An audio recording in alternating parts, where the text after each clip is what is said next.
Նիկոլ Փաշինյանի իշխանությունը կամ Նիկոլ Փաշինյանի տակ աշխատող բանակը կարա ինչ-որ մի հատ կրակի։ Այդ հեղափոխությունը իր համար նաև փող աշխատելու միջոց է եղել ի սկզբանե, հենց առաջի օրվանից։ Առավոտ աշխատանքի էի գալիս, բոլոր աղբամանների մեջ մարդիկ ինչ-որ բան են փնտրում։ Հայաստանի աղքատության միակ մեղավորը եւ պատասխանատուն Նիկոլ Փաշինյանն է։ Այս մարդը 8 միլիարդ պարտքա վերցրել, կարա բոլոր օլիգարխներին կուլակաթափանի, այդ բաները փակի։ Թիվը գաղտնի են պահում, բայց տարբեր խոսակցություններով ինքը պահում է 40,000 ոստիկան։ Նիկոլին փոխելը ոչ թե դա տենց ֆինդուֆլյուշկեքն է, հա, ոչ թե տենց արտաքին սիրունությունն է, այլ կենսական նշանակություն ունի։ Դու ոնց կեցած մի ձեռնարկությունում կամ մի երկրում ներդրում անես, որի ղեկավարը գիժ է։ Միացու Փողը տալիս է։ Մենք չենք դադարի պայքարել հանուն մեր ազգային հաղթանակի։ Լուկաշենկոն ինչ ասել է Նիկոլն Արցախը հանձնել։ Հանուն Հայաստանի հաղթանակի։ Երեխեքի գլուխը կերել է 5000 երեխու։ Հանուն Արցախի հաղթանակի։ Ապաշնորհ, տգետ, ընչակաղց, ինչ ասեմ, ինչ բառ ասես բռնում է։ Ցեղասպանությունը ուրանում է։ Չկա պարտություն, քանի դեռ ինքդ քեզ պարտված չես ճանաչել։ Արցախը ճանաչում է Ադրբեջանի կազմում։ Արցախը Հայաստան է եւ վերջ։ Բարի երեկո։ Հրապարակն է եթերում, ձեզ համար տաղավարում զրուցելու են Զարան եւ Ավետիսը, այսօր խոսելու ենք ամենակարևոր քաղաքական իրադարձություններից։ Ողջույն Ավջան։ Բարև ձեզ, բարև Զարան։ Անցյալ շաբաթ այնքան հագեցած էր լրահոսը, որ սենց փորձում էի առավոտ ընտրեի ինչ արժի քննարկել ու չէի կողմնորոշվում, բայց երևի թե անդրադառնանք Կիրակի օրվա Ադրբեջանի հայտարարություններին, որ սահմանի վրա են էլ Սյունիքում սանդրանքներ են, որ հայկական կողմը կրակում է։ Մի կողմ թողնենք բոլոր հնարավոր հետևանքները, ես կոմենկոմ չէ, բայց արի անկեղծ լինենք էլի։ Նիկոլ Փաշինյանի իշխանությունը կամ Նիկոլ Փաշինյանի տակ աշխատող բանակը կարա ինչ-որ մի հատ կրակի։ Դու անկեղծ դրան հավատում ես։ Իհարկե չենք հավատում, որ Հայաստանի Հանրապետության բանակը նախ դրա պատճառը չունի կրակելու, բոլորի համար պարզ է, որ դա ընդամենը ինչ-որ տեղեկատվական հարցակում է հայ հասարակության վրա, մարդկանց ուղղակի պատերազմի սպառնալիք ստեղծելու։ Վախն եմ բռնում։ Հա, վախի մթնոլորտ Հայաստանում, վախի մթնոլորտ հերթական անգամ, վախի մթնոլորտ ստեղծելու համար։ Որ Նիկոլ Արագի մեջ համաձայնագիրը ստորագրի, մենք էլ այստեղ ոչ մեկ չբողոքենք։ Դրա երկու տարբերակ կա, կամ որ Նիկոլը շուտ ստորագրի ու այստեղ որևէ մեկը չբողոքի, չնայած ես այտենց չեմ էլ տեսնում, որ ինչ որ մեկը բողոքում է, դժգոհելը ուրիշ բան է, բայց դրա դեմ հրապարական պայքարելը, դա թույլ չտալը ուրիշ բան է։ Հա, բոլորը ասում են, որ շատ վատ է, որ մենք հերթական անգամ համաձայնվեցինք Ադրբեջանի պահանջներին։ Կապիտուլյացիան է, որ սրանից վատ չէր կարող լինել, էլի, որ սա ավելի վատ է, քան նոյեմբերի 9-ին էր։ Զարա, մի բան ասեմ, մենք պարտվել ենք պատերազմում։ Մենք պարտվել ենք, երբ որ մարդիկ բայց մենք պարտվել ենք ոնց, չէ, որ պետք է կանգնենք այն հատվածում, որտեղ որ ավարտվել է պատերազմը, որ պետք է Արցախի կարգավիճակի հարց քննարկվի, ինչպես Նիկոլ Փաշինյանը 21 թվին էր, չէ, խոստամ ասում էր ինձ ընտրեք, որ ես գամ Արցախի կարգավիճակի հարց դնեմ, որ մենք պետք է ունենանք նորմալ բանակ, որ հնարավոր չի որ ապառազմականացված լինի մեր պետությունը, ինչա թե Ալիևը տենց է ուզում։ Այս ամեն ինչը հիմա շատ արագ փոխվեց, ավելի շուտ շատ արագ չէ, իհարկե, այս տարիների ընթացքում։ Նայ, ես ուրիշ բան եմ ասում, մենք պարտվել ենք պատերազմում ու հիմա Ադրբեջանը փորձում է առավելագույնս ստանալ իր հաղթանակը ավելի շատ արդյունքի վերածի անընդհատ մեզ սպառնալով պատերազմով։ Իրականում արի խոստովանենք, որ նաև Նիկոլ Փաշինյանի գործունեության արդյունքում Հայաստանը եւ հայ հասարակությունը սկսել է փոքր զիջումներով գնալ հասնել մի հատ տեղ, որ երբ որ հետ ես նայում ու տեսնում ես, թե մենք ինչքան ենք զիջել, ուղղակի այդ զիջումը ու դեռ ինչքան ենք վերջը չի երևում։ Զարա ջան, ինչի համար վերջը չի երևում, որտեղ էլի եմ ասում, Նիկոլ Փաշինյանը ինքը իր տեսակով ամեն ինչի պատրաստ մարդ է հանուն իր իշխանության։ Այսինքն ինքը հասկանում է, որ ինքը իր իշխանությունը, ասենք որ դու իր բանին նայում ես, դեմքին նայում ես, ասենք իր պահվածքին հետևում ես, ինչա քեզ թվում է այդ մարդը հնարավոր է բանակ ղեկավարի կամ պատերազմում հաղթանակ տանի, Չէ, պարզ է, չէ, որ ինքը բացի այդ իր նստած աթոռից ուրիշ բան պահելու ունակություն չունի։ Ադրբեջանցիներն էլ տենում են, որ այդ մարդը աթոռին կպած է ու ամեն ինչի պատրաստ է հանուն իր աթոռի, ասում են ինչի առավել այդ գույնը չփոկեն։ Այն որ Նիկոլ Փաշինյանը Ալիևի երազած ղեկավարությունն է Հայաստանում, հա, որ երբեք սրա նման հարմար ղեկավար չի եղել Հայաստան, դա չենք բանան մարարկում, բայց մյուս կողմից այս դիսոնանսը, հա, որ եթե այն ժամանակ կարողանում էին սպառնային, ինչ որ գոնե այտենց քիչ թե շատ հիմքեր ունենալով, հիմա ինչ են սպառնում, որ կմտնենք Հայաստանը կգրավենք, դրանից է բախում Նիկոլը, հա, որ հիմա զիջումների ա գնում։ Նիկոլը ամեն ինչից վախենում է, Զարա, ամեն ինչից։ Լսի, այն օրը մի 3 օր առաջ ինձ էր զանգահարել հայկական ժամանակ օրաթերթում ժամանակին աշխատած մի մարդ, անունը չեմ ուզում տամ, ուղղակի ինքը աշխատել է ինձնից հետո այն ժամանակահատվածում, որը ես չեմ բան արել, աշխատել։ Ինչի եմ սա պատմում ես ամեն ինչը, որպեսզի բացահայտվի, հասկանում ես մարդու կերպարը, ինչ, երբ որ ես եմ բանանում, խոսում իր մասին որպես մարդու կերպարի, շատ ժամանակ ասում են, որ կարան մտածեն, որ ես սուբյեկտիվ եմ, որ իմ ընկալումները սուբյեկտիվ են, բայց երբ որ ուրիշներն էլ են դրա մասին խոսում, ուրիշներն էլ են նույնը ավելի վատ խոսում, ուրեմն իմ զրուցակիցը ասում է, ավետիս ասում է, այդ մարդու անունը, եթե ընդհանրացված դնենք, պետք է դնենք դրամահավաք։ Ասում եմ ո՞ս դրամահավաք, հա, ասում է պետք է ասեն դրամահավաք Նիկոլ։ Ասում եմ ինչի համար։ Ասում է որովհետև քո աշխատած ժամանակը հենց տենց դրամահավաքի մոլուցքով այդ մարդը չէր տառապում, բայց հետո սկսեց տառապել տենց մոլուցքով։ Ասում է օրինակ, երբ որ մի քանի գործարարներ կամ օլիգարխներ իրան դատի տվեցին եւ դատարանով 6 միլիոն դրամ փող շահեցին, որտե վճարել հայկական ժամանակը։ Ինքը մի անգամից փոխանակ, ասենք, իր ունեցած սեփական իր գումարից այդ բանաներ, այդ դրեց հայ հասարակության վրա, իբր թե հայտարարեց, թե փող չկա, ծանր վիճակա, պետքա դրամահավաք անենք, որ այս օլիգարխներին, որ թերթը չփակվի եւ այլը, ու ասում է ինչ եղավ, մարդիկ իրանց շատ ժամանակ իրանց թոշակից 5000 դրամ, այդ երեխաները, դպրոցական երեխաները իրանց օրվա այդ դպրոցական ընդմիջման գումարից 500 դրամ բերում էին, թողնում էին խմբագրությունում կամ փոխանցում էին այդ հաշվի համարին։ Դասի ասում է, հավաքվեց 10 միլիոնից ավել գումար, որից 6 միլիոնը վճարեց, Այն 4-ը։ Այն 4-ն էլ սեփական նշանորեց։ Ասում է դրանից հետո ամեն առիթով ինչ լինում էր, ինչ չէր լինում, հայտարարում էր դրամահավաք։ Հետո բերեց հասցրեց, հա, ինչ է ասում։ Ամենամեծը, ասում է, երբ որ 18 թվականին այսպես կոչված այդ կեղծ հեղաշրջումը, հեղափոխությունները ինչ էր, ասում է մարդիկ պայուսակներով, $10,000, 5 միլիոն դրամով, ասում է գումար էին բերում խմբագրություն, որը Կանխիկ։ Ոչ միտեղ չի։ Հետո այն որ հաշվետվություն գրեց, որ 12 հատ պերաշք են կարել, ես ինչ են կարել։ Լսի, ասում է 2 սեյֆ, 2 պահոց լցվել էր փողով։ Ինչքան։ Դու ասում է անհաշիվ, ասում է միլիոնավոր դրամներ, 100,000-ավոր միլիոնավոր դոլարներ, ասում է դե պատկերացրու։ Իսկ դες տոպրակներով այդքան փող են բերել Փող էին բերում եւ ասում է, հա, ասում էին, որ հանուն այս հեղափոխության եւ այլն, որ այս գործի հաջողության համար, ասում է որևէ մեկի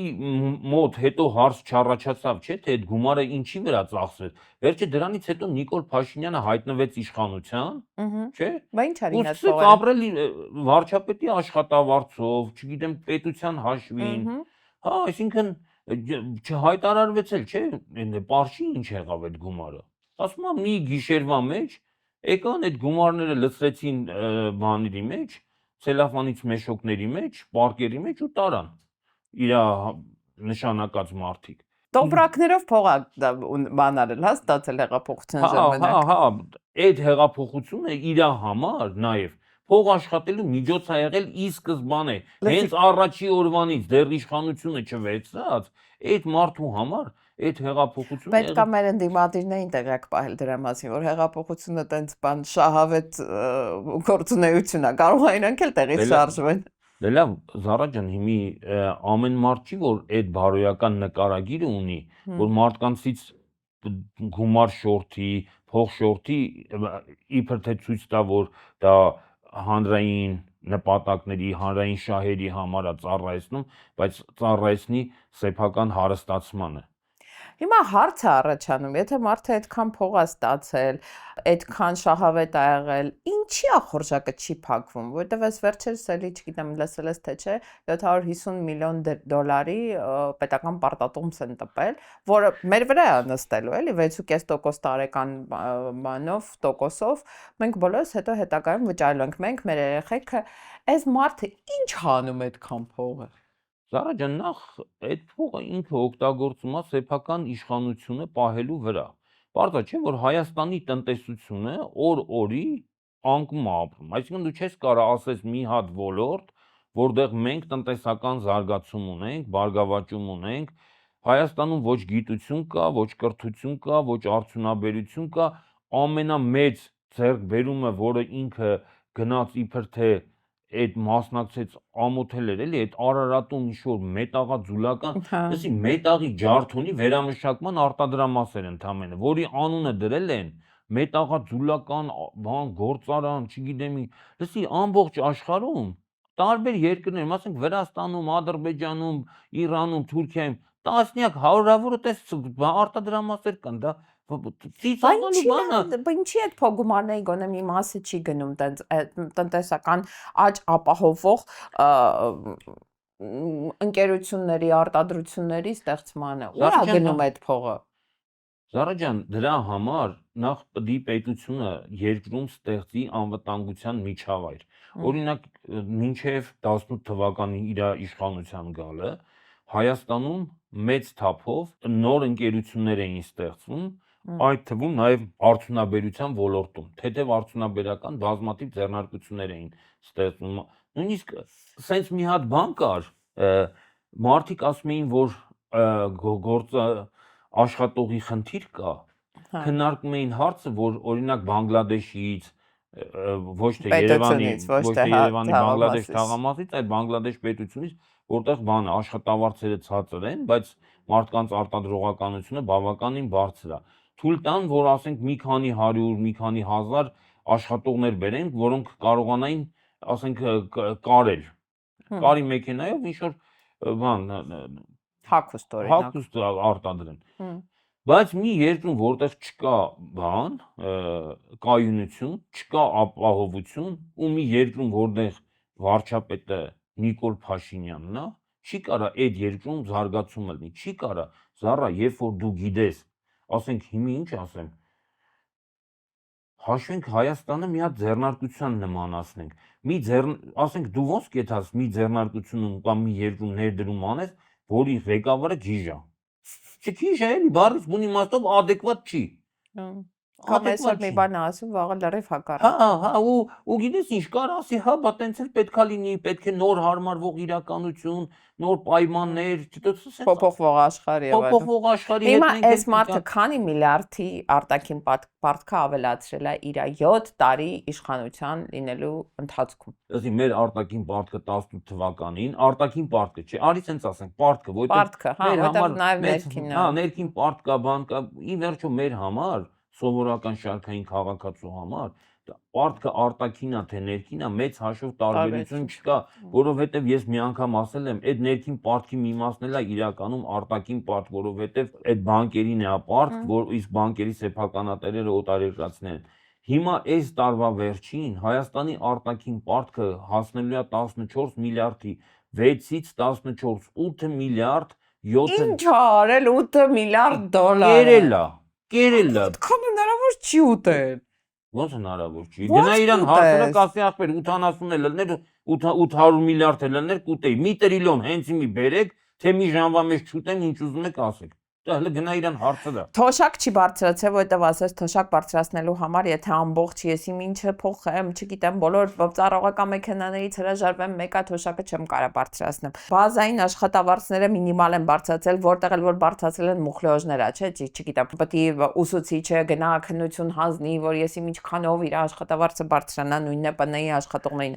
Ոչ միտեղ չի բանել, այսօր առավոտ աշխատանք էի գալիս, բոլոր աղբամանների մեջ մարդիկ ինչ որ բան են փնտրում, այսինքն ինչ որ բան չէ, սնունդ։ աղքատության ցուցանիշը ահռելի է, ես sense բան չի տեսել կենտրոնում։ Ինչ պետք է փնտրեմ, սնունդ չէ պետք է, այսինքն Չգիտեմ։ մեր երկրում կա մի հսկայական շերտ,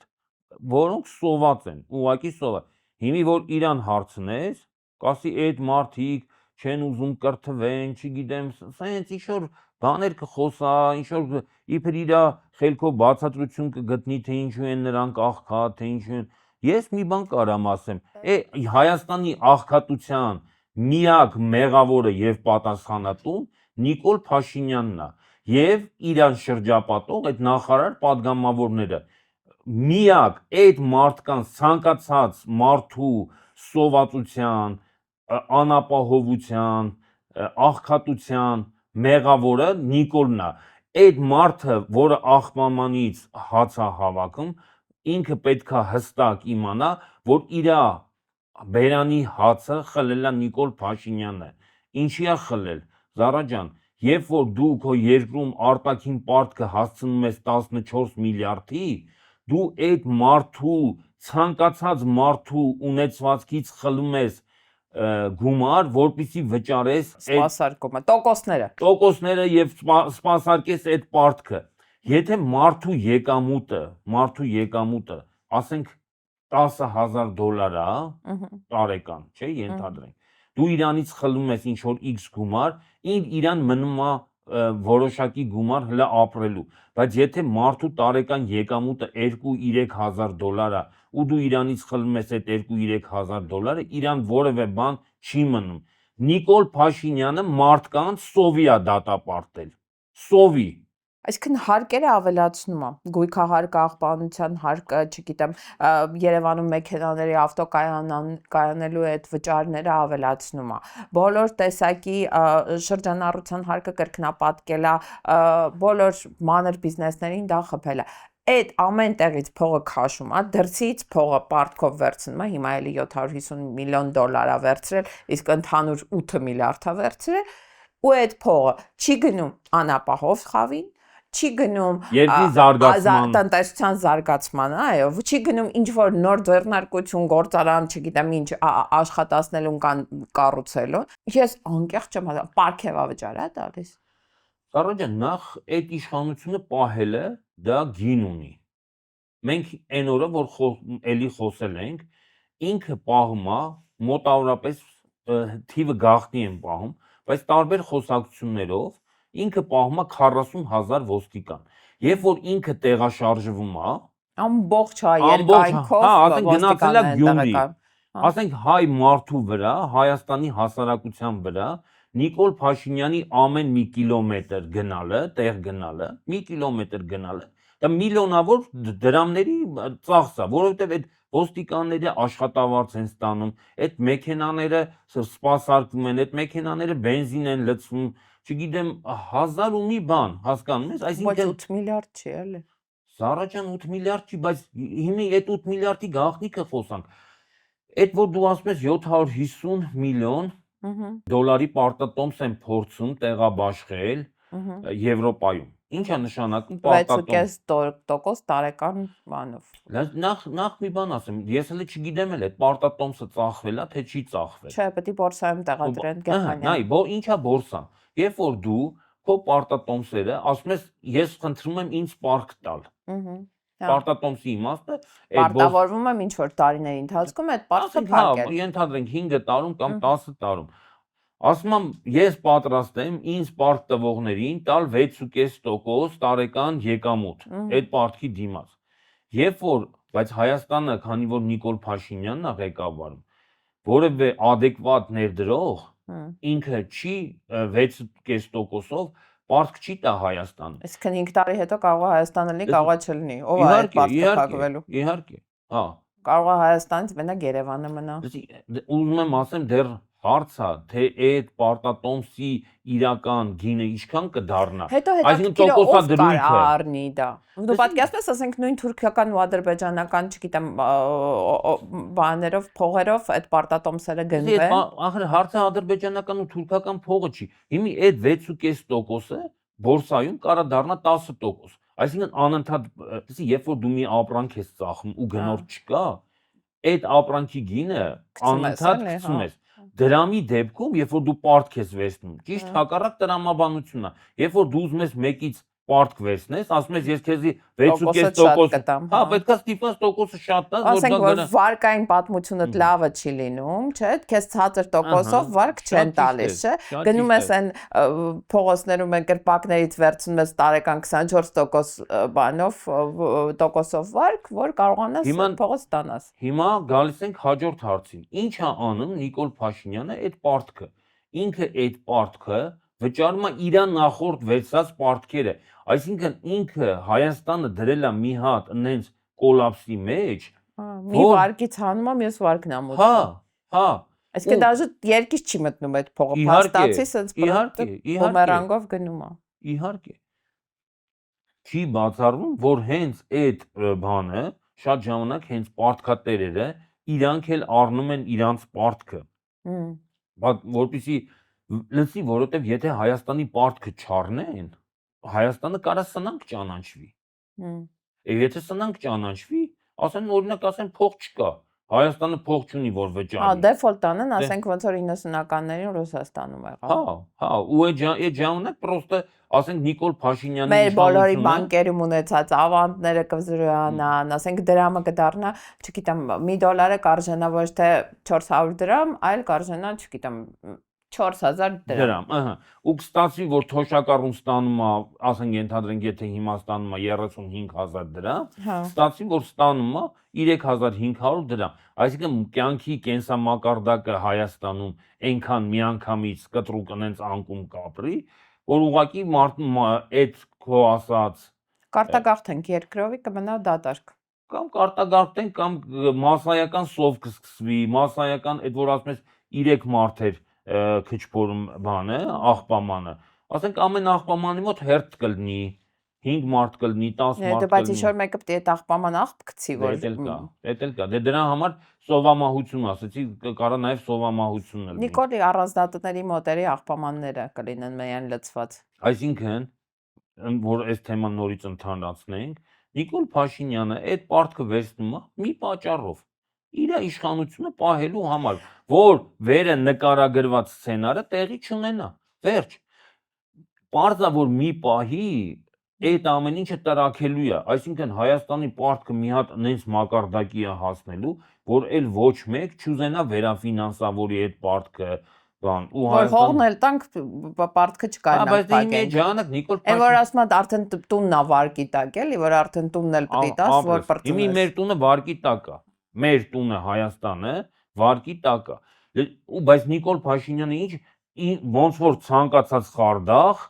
ինքը փորձում է ինչքան հնարավոր է ձգի, չէ՞ այդ պահը, երբ որ հետո վերջում թռնելու է, էլի։ Ոնց որ ցանկացած խարդախները թռնելու է։ Կամ խթռնում են կամ բերդ են նստում։ Ուղղակի գիտես ինչն է հետաքրքիր։ Այս մարդը մի հատ քրչոտ հին մեքենա, ինչ մակնիշեր ես այդ մեքենան։ Range Rover, հա։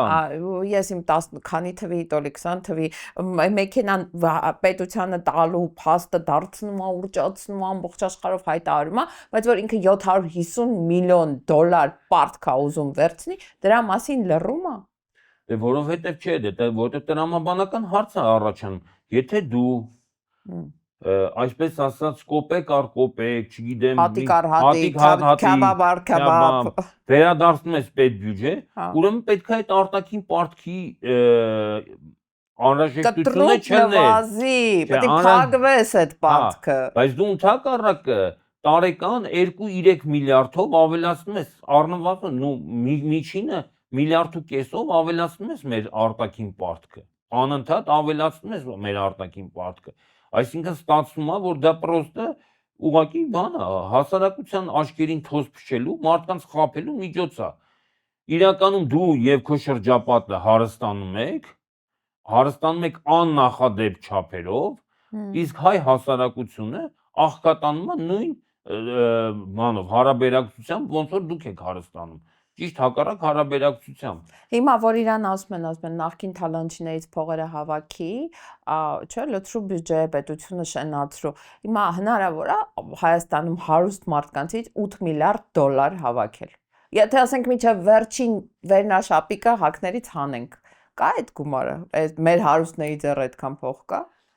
Զարա ջան, դա ոնց որ նույնա դու ասես, բերեք Հայաստանի ամբողջ հարստությունը ծախենք, Հա։ Չէ, ուզում եմ ասեմ հավաքական առումով, չէ։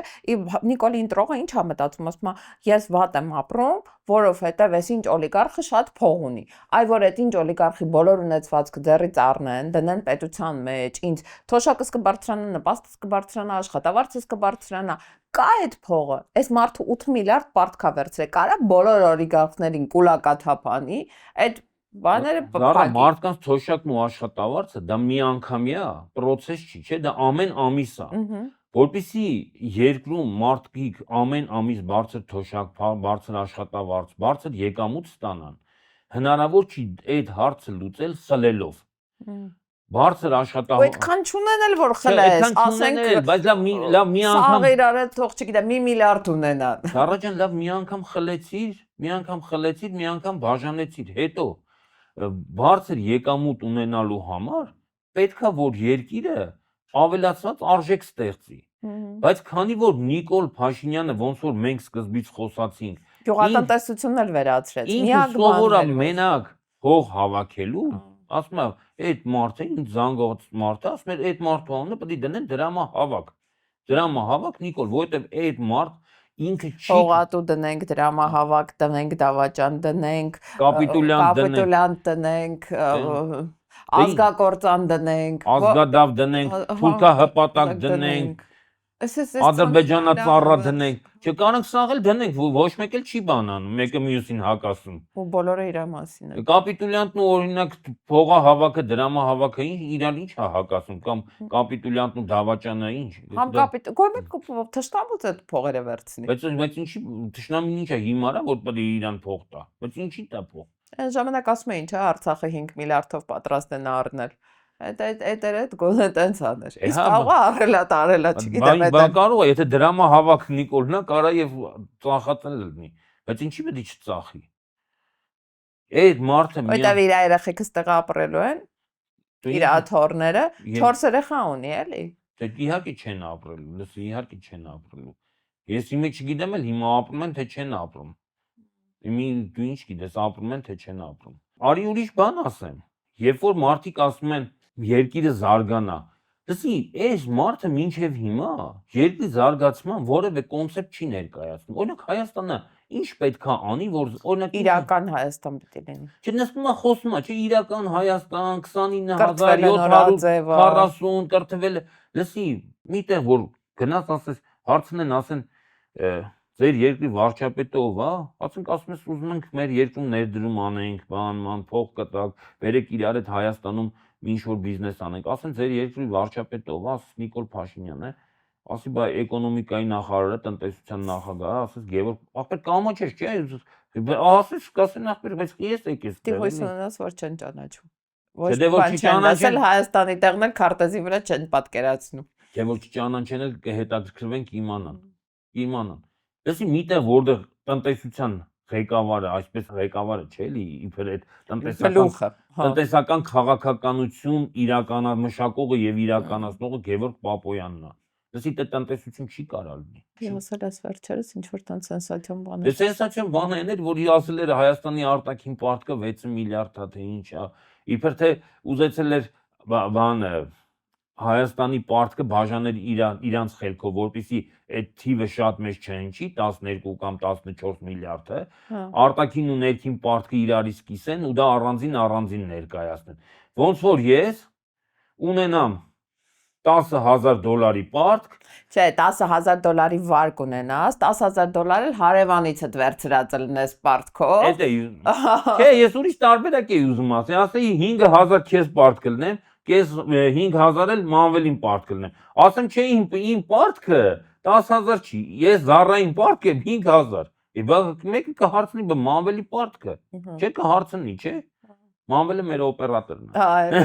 ասեք իմանեք։ Հա, լսի, բռնես քո պարտքը, տես բան անես, էլի, իբր թե բայց վերջը դա պարտք է։ Այսինքն մանիպուլյատոր են, էլի։ Դա պրիմիտիվ էլի, ինքը իր խելքով, Գևորգ Պապոյանը իր խելքով, ասենք, սրանք երրորդ դասարանից մտածում են, երրորդ դասանում մեկին խաբել են, կարացել են, համոզեն իրանց բուլկու, այդ երեխու բուլկու փողը ձեռից տանեն, իրանք այդ բուլկին ուտեն, Էմի նույն ձևի նույն խելքով հայ ժողովրդի ձեռից են հացը տանում, իրանք ուտում են, այդպես կողքից էլ ծիծաղում են, մտածում են, արա էս ոնց են խափում էլի հայ ժողովրդին Գիտես, խափում են։ Երևանը տարածաշրջանի ամենաթանկ քաղաքն է։ Բոլոր ցուցանիշներով։ Այն օրը ռուս բլոգերները ուսումնասիրություն էին արել Բաքվում, Թիֆլիսում ու Երևանում, սկսած բնակարանի վարձից վերջացրած, չգիտեմ, մի բաժակ սուրճը, բոլոր ցուցանիշներով ամենաթանկ քաղաքը Երևանն է։ Զարա ջան, դա եւս Նիկոլ Փաշինյանի հատուկ ցուցումով է արվում։ Հատուկ ցուցումով։ Ես քեզ ասեմ, կհարցնես, բայց իր օգուտը ո՞րն է, չէ՞։ Հետաքրքիր է, իր օգուտը ո՞րն է, որովհետեւ տուրիստներից փոխհավաքի։ Ոչ, ինչքան երկիրը թանկ է, ինչքան ապրանքները թանկ են, այնքան մարդկանց գլուխը խառն է։ Ոչ, այնքան այդ իր պետական բյուջե հավաքելու փողը շատ է։ Նայ, հիմիկ ասես ոնց, չէ՞, շատ պրիմիտիվ։ Ասենք կա բան, եթե հոսանքը թանկ է, այդտեղից ավելացած արժեքի հարկը ավելի շատ է։ Եթե գազի գինը ավելի բարձր է, այդտեղ ավելացած արժեք, վերջը 20% է, չէ՞, ապրանքի գնի միջի։ Նույնը ռեստորանների գներին է վերաբերվում ամեն ինչի մեջ։ Ինքը որտես նստում է։ Ախր գնողունակությունը ընկել է, դու չես կարող ասենք 250,000 դրամ աշխատավարձ ստանաս ու կարողանաս կոմունալները վճարես, կարողանաս ուտելիք առնես, կարողանաս գոնե մինիմալ շոր ու կոշիկ առնես, որտեղ լորման չգաս, կարողանաս տրանսպորտի գումարը վճարես, կարողանաս գույքահարկը վճարես, կարողանաս աղբահանության հարկը վճարես, համատիրության գումարը վճարես։ Ոնց անի այդ մարդը։ Այ իրանք օրինակ իրանց որ հարցնես, ասում են մեկ շնչին ընկնող համախառը ներքին արդյունքում Այդ իրանց հաշվի։ հա, էլի իբր իրանց խելքով, էսի բացատրենք, որ իբր թե Հայաստանը ավելի առաջ է, քան Ադրբեջանը։ Այսինքն Ադրբեջանում համախառն մեկ շնչին ընկնող համախառն ներքին Մենք հարուստ ենք մի խոսքով։ Մենք հարուստ ենք։ Բայց հիմի այդ համախառն ներքին արդյունքը ոնց է հաշվում։ Օրինակ մեր մոտ եթե պոմիդորը արժենում է մի կիլոգրամ պոմիդոր արտադրվի եւ այդ պոմիդորը լինի $200, իսկ Ադրբեջանում դա լինի $1, կստացվի, որ մեր մոտ ստեղծվեց $200 համախառն ներքին արդյունք, բայց ասենք Ադրբեջանում էլ է մի կիլոգրամ պոմիդոր, Հայաստանում էլ է։ Իրանք Բայց որ մի անգամ ծախեցի։ Որ մի անգամ այ Նիկոլ Փաշինյանի ուշք ու միտքը այդ մի անգամն է։ Քանի ինքը ինչ է մտածում, քանի ես կարում եմ հայ ժողովրդից խափելով, համոզելով, պարտադրելով, ստիպելով փող հավաքել, ուրեմն մեծ հաջողություն ունեմ այս կյանքում։ Դրամահավաք Նիկոլը, դրամահավաք այդ մարդու ուղեղը մի բանի շուրջ է պատտվում, դրամ հավաքելու։ Հիմա նույնիսկ այդ պատերազմի սպառնալիքը, նոր տարածքներ զիջելու սպառնալիքը եւ այլն, ինքը օգտագործում է իր իշխանությունը պահելու եւ այդ դրամահավաքության համար, ինչքան էլ սարսափելի եւ սարսռալի լինի։ Ասա ինչի համար, որովհետեւ այդ նույնիսկ այդ պատերազմի սպառնալիքը ինքը օգտագործում է իր իշխանությունը պահելու համար։ Զարա ջան, մարդիկ ինչքան վախի մեջ են, չեն ընդվզի։ Ասում են Նիկոլը մնա, որ պատերազմ չլինի։ Պատերազմ չլինի չէ, հասկանում ես մարդու ուղեղը վախեցած է նոր պատերազմից, ինքը ուրիշ բանի մասին չի մտածում, երբ որ մարդու բանը համակարգը, տրամաբանության, մտածողության համակարգը, երբ որ սպառնալիքը քո ֆիզիկական սպառնալիքի վտանգ կա, դու էլ հագուստի, սննդի, բարեկեցության, չգիտեմ, զարգացման, ֆինտ ու ֆլուշկեքի մասին չես մտածում։ Всё, վերջ։ Ուղղակի մենք չենք կարող այդ կապը հաստատենք, էլի, մեր այդ սպառնալիքի, պատերազմի սպառնալիքի ու մեր իշխանության միջև։ Երբ որ մենք տեսնենք, որ դա ուղիղ իրար հետ փոխկապակցված երևույթներ են, մենք կհասկանանք, որ Նիկոլին փոխելը ոչ թե դա տենց ֆինտ ու ֆլուշկեկն է, հա, ոչ թե տենց արտաքին սիրունությունն է, այլ կենսական նշանակություն ունի։ Մի բան էլ ասեմ, ինձ թվում է 26 թվին Նիկոլ Փաշինյանը խնդրելու է Իլհամ Ալիևին մի հատ փոքր պատերազմ սկսի Հայաստանի դեմ, ինքը Հայաստանում ռազմական դրություն հայտարարի, վերացնի ընտրությունների ինստիտուտը Հայաստանում եւ հավերժականացնի իր իշխանությունը։ Ալիևը հաստատ, եթե նման խնդրանք լինի, դու ինչ ես կարծում, կաջակցի, չէ։ Հիմա օրինակ, նու այտենց վիճակա բանում։ Իհարկե այնտեղ խնդրանքի հարց չի, բայց փորձը ցույց է տալի, որ լավ աշխատում է։ Ուկրաինայում անցյալ տարի մարտին պետք է լինեին ընտրություններ, մինչև մի Զելենսկու իշխանությունը մնում է, որտեղ ասում է դե պատերազմ է։ Հիմի ասում են զինադադար լինի, ասում են նույնիսկ զինադադարը առիթ չի, որ մենք ընտրություն անցկացնենք։ Նիկոլ Փաշինյանը սիրում է փորձը ընդօրինակել եւ հաստատ այդ փորձը ինքը կընդօրինակի։ Հուսանք, որ միջև այդ առանց իր Հայաստան կլինի ու 26-ի ընտրությունները արդեն կկազմակերպեն այլ մարդիկ այլ իրավիճակներում։ Ասա։ Չէ, ես էլ եմ վստահ, որ մինչև ես ասում եմ, եթե իրան հաջողվի հասնել մինչև 26-ի, որը Աստված չանի, մենք ասել ենք, չէ, որ չի լինելու տենց բան, բայց եթե, բայց դե ամենայն դեպս Իսկ թվում է այսօր այսքանը, շնորհակալ եմ, որ մեզ հետ էիք, կարող եք ներքևի հատվածում մեկնաբանություններ գրել, կարող եք մեզ հարցեր ուղղել, կարող եք լայք դնել, կարող եք այս տեսանյութով կիսվել, մենք դրանից մենակ շահում ենք, մեր դիտումները շատանում են, մենք ավելի մեծ ընդհանրակ լսարան ենք ունենում։ Շնորհակալություն, որ մեր հետ էիք, մինչ մյուս երկուշաբթի։ Միացու